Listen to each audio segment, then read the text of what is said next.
Uncovered a conspiracy of the highest order, and this involves radiation in your drinking water. Last night we told you how for years Texas state officials hid the amount of radiation they were finding in tap water. And tonight, the 11 News I-Team reports it appears the state's top politicians have been in on the plan. Even the governor was informed, and investigative reporter Mark Greenblatt is here now with more. Mark? Greg, Lucy, for months we fought with the Texas Commission on Environmental Quality trying to get access to these documents and emails like this. And it took the Attorney General to finally get them released. And it was only then that we discovered perhaps what the TCEQ didn't want us or you to know. It's a conspiracy at the TCEQ of the highest order. Tom Smith of the consumer advocacy group Public Citizen is alarmed. The documents have indicted the management of this commission in a massive cover-up. Alarmed because of something we uncovered. To convince people that our water is safe to drink when it is in fact not. Recently, we reported how the state of Texas hid from the public just how much radiation was really in our drinking water, cutting and lowering the amounts detected in government lab tests. But now, because of these documents, we know that some of the state's most prominent politicians knew all about it. What was the first sign? Sore throat. Brenda Haynes remembers when her doctor found it. He checked me. He's like, wait, there's a lump here. There's a little... And I'm like, what? A lump. And after numerous tests, it was clear at just 30 years old, Brenda Haynes had thyroid cancer. I mean, it's, what can you do? I mean, I'm sorry. With the help of surgery, Brenda survived. But today, she's angry. Do you feel like they put you at risk? Yes, I do. You see, Brenda's neighborhood gets its water from Harris County Municipal Utility District number 105, where state tests originally showed their water having more radiation than allowed by federal law. But each year, the Texas Commission on Environmental Quality stepped in and improperly lowered the actual test results by always subtracting each test's margin of error, sometimes lowering the result by 50%, often below the legal radiation limit. And so for years, Mud 105 never warned the community with a notice like this about their real problem. We were put at more risk than what we thought. And while they don't know if their tap water caused her cancer, Brenda's husband says when his wife was sick, drinking any radiation was the last thing she needed. If years ago you would have been told, would you have been making different choices for what you would be drinking? Well, absolutely. What's worse, the EPA had already told states not to lower water radiation results in this December 2000 federal rule. And now, our uncovered emails show what happened next was not a mistake. Take this note from a TCEQ manager saying there may have been some EPA guidance on not subtracting, but this has been the practice in Texas since day one. And this option of not subtracting was thoroughly discussed with the commissioners, the top leadership of the agency. And so, we were directed to maintain the current methodology for subtracting.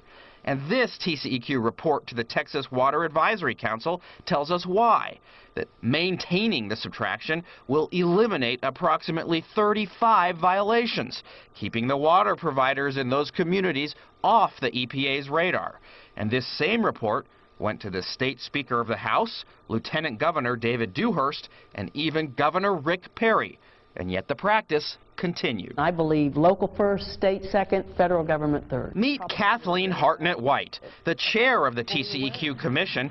At the time, commissioners decided to ignore the feds. As my memory serves me, that made incredibly good sense. Because while White is not a scientist, she says those she did consult with thought the EPA standards were too protective and costly. We did not believe the science of health effects justified EPA setting the standard where they did. But in fact, the EPA regulations have been supported by wide-ranging studies, like this work by the National Academy of Sciences, written by more than a dozen of the world's top radiation scientists.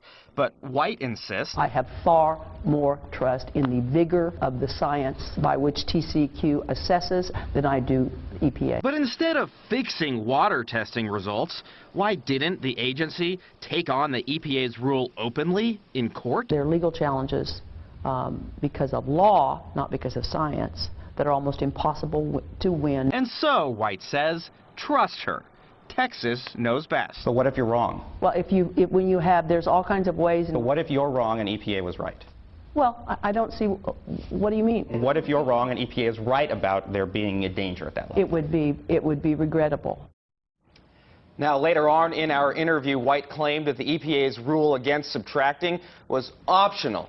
The Public Citizen says that's simply not true. Lucy, Craig. All right, so have you talked with the governor or lieutenant governor about this?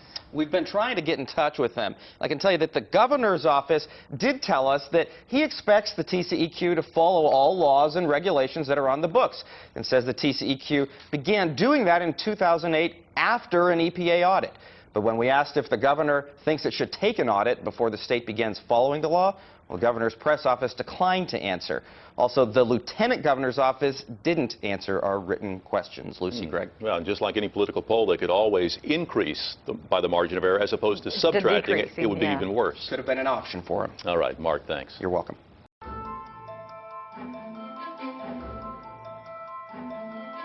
So far, we've shown you small towns and neighborhoods with more radiation in their water than allowed by law.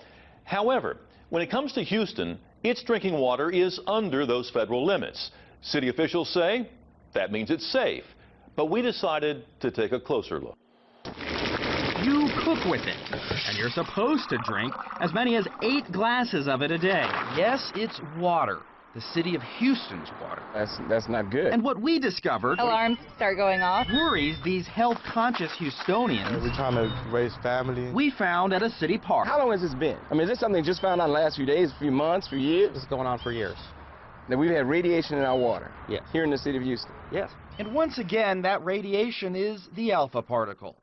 But in Houston, there's a difference.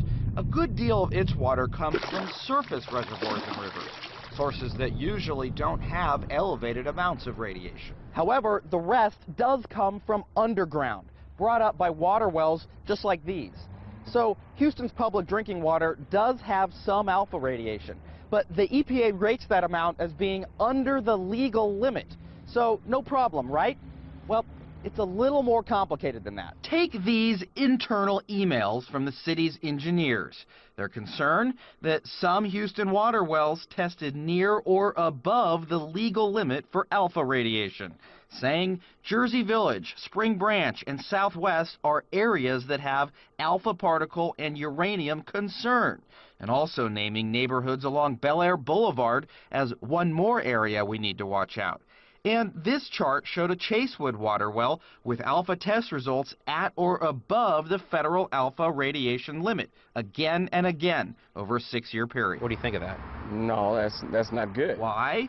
Because the water well or source closest to your home can provide a lot of your drinking water, making those hot wells we mentioned a possible problem for the communities around them. Yet, when we first asked the city about Houston's water radiation test results, they sent this email saying, "We have not detected any reason for concern based on the levels detected." I need you to prove to me what you're referring to when you say there's radiation drinking water. Where? So we tried talking with Alvin Wright, spokesperson for Houston's Public Works Department. Are you shooting straight with me, sir? You and I have been talking about this for Mark, you know what? weeks, You know what? but You say water, we didn't get far. See, here's the deal.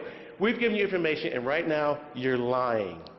You're lying. What are we lying about? You're lying about radiation in the water. There's no radiation in the water? What water are you talking about? What are you referring to? You know your own readings. So how does Houston get a passing grade from the EPA?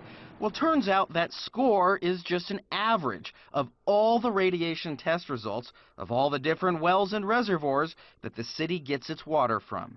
So some wells can score high in radioactivity, but as long as there are enough lower scoring sources, the city will be rated under the radiation limit. We have a safe water system, and we do not provide unsafe water. Mayor Anise Parker had previously declined doing an interview with KHOU, but we caught up with her at a routine press conference. And you said again today that you believe the water is safe in Houston. In your opinion, how much radiation is it safe to drink?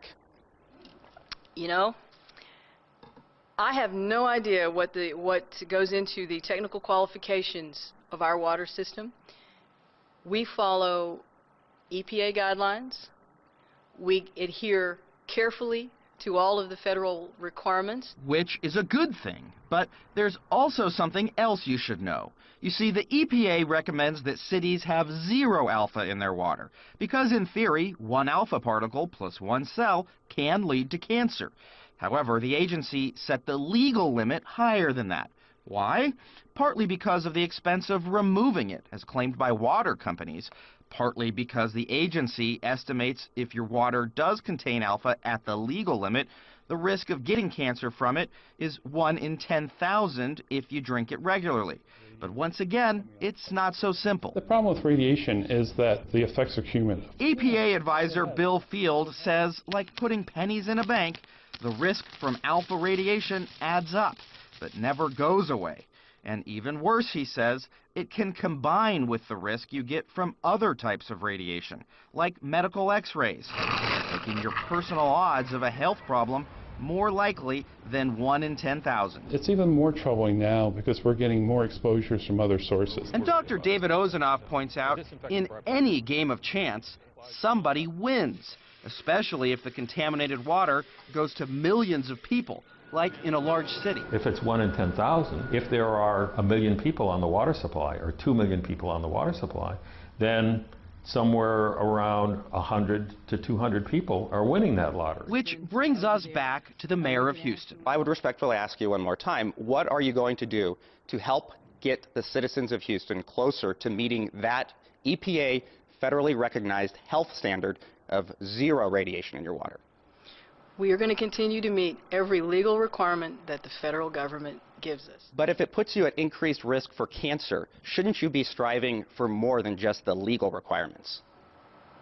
We will continue to meet every legal standard that the federal government gives us. And what about those problem water wells we told you about earlier? Well, was there anybody else? Mayor, your staff was told that they should install filters at hot spots. Mayor, why are you not interested in answering this question? But in the end, Houston officials did shut down a number of those hot, over-the-limit water wells. Now, not every Texas city has an alpha radiation problem with its water. In fact, state tests show Dallas, Fort Worth, Austin, Beaumont, San Antonio, Arlington, all as having 0 alpha. Why? Well, many of the cities we spoke with say they don't use any groundwater in their systems.